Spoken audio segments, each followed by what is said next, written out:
One of the easiest ways to make foolproof pie crust is with your food processor. And I'm gonna show you exactly how to do it so that you can make this most delicious, look at this amazing texture pie crust for all of your pies. Whether you're gonna make a savory or a sweet pie, this recipe works for all of them.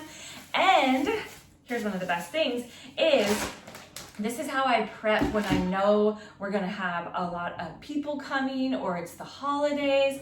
I get pie dough made, wrap it up in plastic wrap, put it in a freezer container of any kind, and this can go straight into the freezer. Then when I wanna make the pies, all I have to do is pull out one little bundle and I can make a pie anytime I want. And this pie crust, I promise you, it's better than anything you could buy in the store. It's worth just a little bit of mess. And you can prep it now. Get ready now for the holidays or whatever hosting you're doing. This is the absolute easiest pie crust you're ever gonna make. You're gonna love doing it with your food processor. It is fail-proof. So reminder, get the bottom canister locked into place.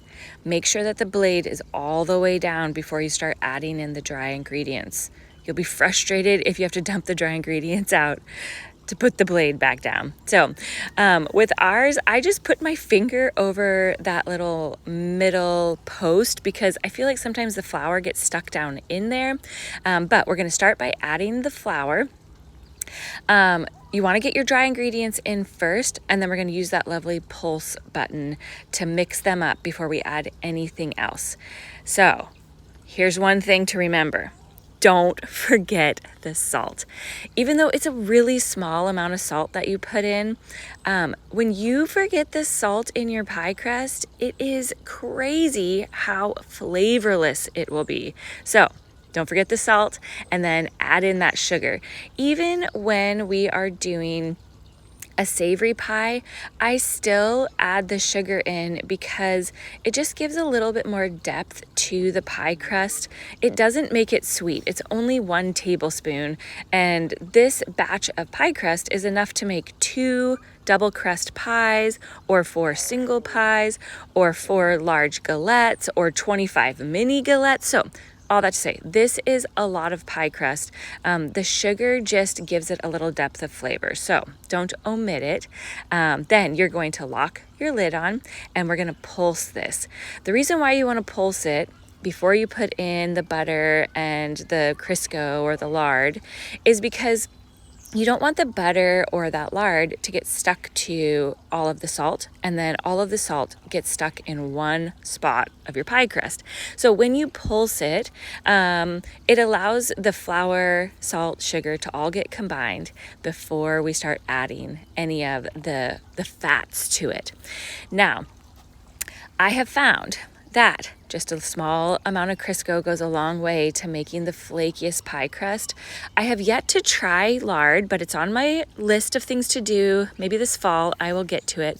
But what I do is you're going to have 3/4 a cup of butter, and you want to cut it up into chunks. So for us here in America, for the standard butter sticks, you're using 1.5 sticks. But if you're not here, just know it's 3/4 of a cup. And you want to cut it up into smaller chunks because this is very cold butter, straight from the fridge. It doesn't need to be frozen, but you do want to use it straight from the fridge.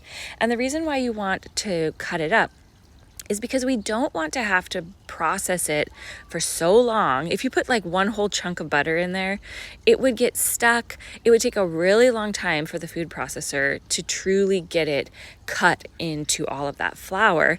And so when you put these small chunks in, it allows it to get cut into the flour faster and easier. And yay, we don't have to cut it in by hand. The food processor is doing that. But here's the thing, you don't want to have chunks of butter in your pie crust, because then what ends up happening is that when you go to bake it, that butter melts and you end up with holes or like weird spots in your pie crust. So do small chunks of cold butter, and then I just do 6 tablespoons of Crisco. I know it's not my favorite thing to bake with because I don't really think it's real food, but it really makes the best pie crust. So just 6 tablespoons in this entire batch. It's not cold, it's straight out of my cupboard, so it's just room temperature. I don't worry too much about the Crisco being cold, and truly it would be okay if your butter wasn't cold either, because we're going to chill this pie crust. It is essential. Don't skip the chilling step. It really makes your pie crust so much better. It makes it flakier. It hardens up that Crisco or lard. If you have lard, use it. And it hardens up the butter so that when it goes into the oven, it makes for the flakiest pie crust. So now we have all of the fats in there, which are essential for pie crust. You can't make pie crust without some fat in it. And now we're going to blend this. So a reminder about your food processor: the bottom canister needs to be locked in place, then lock the top canister in place, and you can just turn it on to high, because our goal right now is to process this until the flour starts to look just a little bit crumbly. We're wanting to ensure that all of that butter has gotten cut into the flour. Now, it's not going to look like dough yet. We have to add water in order for that to happen, but right now we want it to look kind of damp and a bit crumbly. See how it's starting to stick together? Sometimes I have to shake it down a little bit and do it again, but keep processing it until you can see that that flour is really starting to get that crumbly look. Now we get to use our little magic chute, and you're going to turn the food processor on to high, and you're going to slowly pour in half a cup of cold water. Now, the reason why you don't just dump the whole thing in there is because you will end up with one soggy chunk of flour and everything else will be dry, and it will be hard for the food processor to really get all of that flour incorporated. So slowly drizzle it in, and sometimes I need like 1 extra teaspoon just to get it to come together. But here's the thing. We are going to process it until you see that dough start to stick together. See how all of a sudden it just went to one side? That means it is ready. So stop the processor, take the lid off, and we're now going to take it out and chill it. This is what your pie dough should look like now. It's going to be all stuck together on one side. Sometimes there's still a few little crumbles down in the bottom, or one part is just a little bit more damp than the other parts. Don't worry, we're going to take it out of there.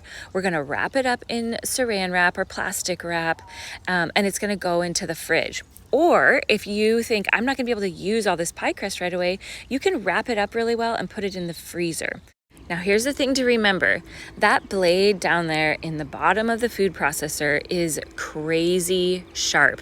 Be so careful with it. I treat it like it's a snake. I barely want to touch it because I have accidentally cut myself. I thought I was being careful, and still I have cut myself with it. So just know it is so sharp.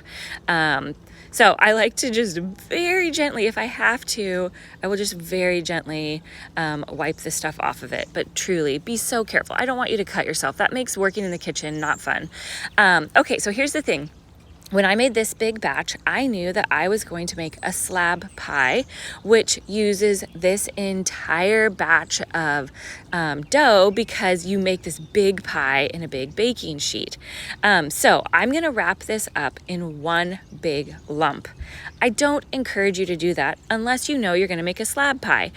If you think you're going to use this for 2 individual pies, or you're just really not sure, wrap it up into 4 individual pieces, because then you can choose to pull out whatever you need. If maybe you're going to make a single crust pie and you're going to fill it with like fresh strawberries and a rhubarb glaze, maybe you're going to make some mini pies or mini galettes or a rustic pie. So you can choose how you want to wrap it up. Don't worry right now if you are needing to work with it. Like mine had some crumbles on one side and was still a little bit damp on the other, and I needed to work with it so that it had a little bit better consistency throughout. You can mess with your pie dough right now and you are not going to ruin it. When people talk about working with their pie dough too much, what they're talking about is they are working too much flour into it. Well, right now we're not adding any more flour into it. So if you need to fiddle with it to get it to kind of stick together and be in the middle of your plastic wrap, it's fine. You can fiddle with it. If you are choosing to freeze some, I wrap mine in double wrap and then I put it in a freezer bag or a freezer container and it goes straight into the freezer. To use it from the freezer, I take it out, let it sit on the counter until I can squish it, and then I still work with it when it's cold. The goal of keeping your pie dough really cold is because you want that butter and that Crisco or lard to do all of the melting when it's in the oven. So this right now is going to go into the fridge. And guess what? I actually broke this recipe out of our cookbook for the plum slab pie, and we have a cooking class video all about how to make the slab pie. So I'm gonna put that link down in the description below. I'm also gonna put a link down in the description for how to make a rustic pie or a galette. A galette sounds very, very fancy, but truly, if you're just starting with pies, I encourage you to start with the rustic galette. It's so easy. You don't have to shape or pinch or do anything. And if you want the rest of the goodness from our cookbook, that link is below as well. We donate a portion of all of our profits to fight human trafficking. So when you purchase our cookbook, when you watch our cooking class videos, you are helping us fight trafficking in the most beautiful way. Now let's make a double crust chicken pot pie together. And I'm gonna put the recipe down below for how to make the filling, but this chunk of pie dough was half of what was in the food processor. And half of what was in the food processor, or half of that pie crust recipe, will make a double crust pie. So I just loosely split it in half. You don't need to weigh it and worry about that, but whichever half you feel is a little bit bigger, that's the one that you want to have for the bottom, because the bottom needs to roll out to be able to sit into the pie pan and drape over the edge. The top one can be a little bit smaller because it literally just has to lay over the top. Now, here's the trick with rolling out the pie dough. You want to evenly put pressure from the rolling pin so that the pie crust is consistently moving and it's spreading out. When you push straight down on your rolling pin, that's when it puts those divots into the pie crust, and it makes it so that it's not rolling out, but you're more squishing it. So set your rolling pin down on the pie crust and evenly give pressure so that you see the pie crust moving out and away. And the reason why I'm constantly picking the pie crust up, shifting it around, is that you want to make sure that it's always moving. If it's not moving, it means that it's getting stuck to your counter, which means that it's going to rip it and it's going to be really hard for you to get it to roll out smoothly. So I'm shifting the rolling pin around so that we're creating a large circle. And if you're not sure if it's big enough, pick up your pie pan, put your pie pan down on it and see how much space is it overhanging from the pie pan. And you want it to be about 3 to 4 inches from. Once I pick this pie pan up, you're gonna see that middle circle? We want it to be 3 to 4 inches from that so that it can go down into the pan and drape up over the side. So just keep rolling it until it gets that big, and it should be about 1/4 of an inch thick. This is a deep dish pan, but still, this is enough pie dough to go all the way down into the middle and drape over the sides. You can either roll the pie dough up over your rolling pin to transfer it, or you can fold it like I did, because you're simply wanting to get it so that it is evenly dispersed in your pan so that it is laying over the sides. Don't cut any extra pie dough off right now. We will do that once we get the filling in and the top pie crust on. But see how there's that one chunk of mine where it looks like it's missing some pie dough? Just rip off some of the excess and pat it in place there. Nobody's going to see this part of your pie dough because the filling is going to go in here and then our topper is going to go on. So don't worry about if it doesn't look perfect right now. Now let's do the top. Same thing, you want to make sure you have plenty of flour down on the counter, and then we're just wanting this piece to be big enough that it hangs over the top and like covers almost the whole top of the pie. It doesn't have to go into the middle, just over the top. But before we put it on, I want to do a few cutouts, and I'm going to put the link to these little pie cutters down in the description below. You want to do them first before you put it onto the pie. And I try to leave it so that there's a little bit of space in between them, and I don't do too many cutouts because you'll see when you try to transfer it over the top of your pie filling, it can get a little pulled out of shape. Transfer it carefully and then just adjust it so that it is sitting on there so that you can really see those shapes that you cut out. Then all of those shapes you cut out, you are going to use those to add more decor onto it. And you're going to just set those on. Now, if you're doing these little additional decor pie cutouts on a single crust pie, it's different. You need that single crust pie to bake up before you add them on. So you actually bake those leaves or those cutouts separately. But for a double crust pie, now I'm going to work my way around, and I'm wanting to make sure that the amount of crust hanging over the side is about 1/2 inch consistently around the edge. You don't want to have one side that's really, really thick and the other side really thin, because it's not going to bake up evenly. Then this first pass, as I go around, I'm simply folding the top crust under the bottom crust. I'm not trying to do any fun fancy pinching at this point. I just want to ensure that that top crust is folding under the bottom crust, and that is really what is allowing all of the goodness to stay tucked into the pie. If your pie crust isn't connected on the sides, it isn't folded together, then as it gets hot, all of the gravy from this chicken pot pie or the ooey yummy stuff from an apple pie would begin to leak out of the sides. And I want it to stay inside. So first pass, you're tucking it under. Second time around is when you start doing that pinching. And you can pinch the pie crust however your fingers naturally create that design. The main thing that makes it so beautiful is that it's consistent all the way around. So do a pass around and get kind of the hang of it, and then go back around to make sure that it's really consistent. And however you pinch it, it's going to be beautiful. It's holding all of the goodness inside.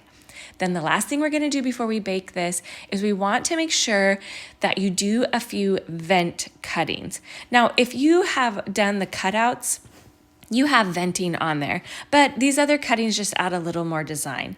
If you haven't done any of those cookie cutter cutouts, you want to make sure that you cut some venting, because that is what is allowing the moisture to escape from the pie as it bakes. Then the final thing is that you do an egg wash over the entire pie. The egg wash allows your pie to brown up really evenly without getting tough. If you don't do an egg wash and you're waiting for your pie to brown up, your pie crust is going to get tough and overbaked before it ever gets toasted brown. We're putting lots of links down in the description below to help you with all of your pie making, but put your questions down in the comments. We love helping you bake up so much joy. We're glad you're here in the kitchen with us. There is so much more fun to come.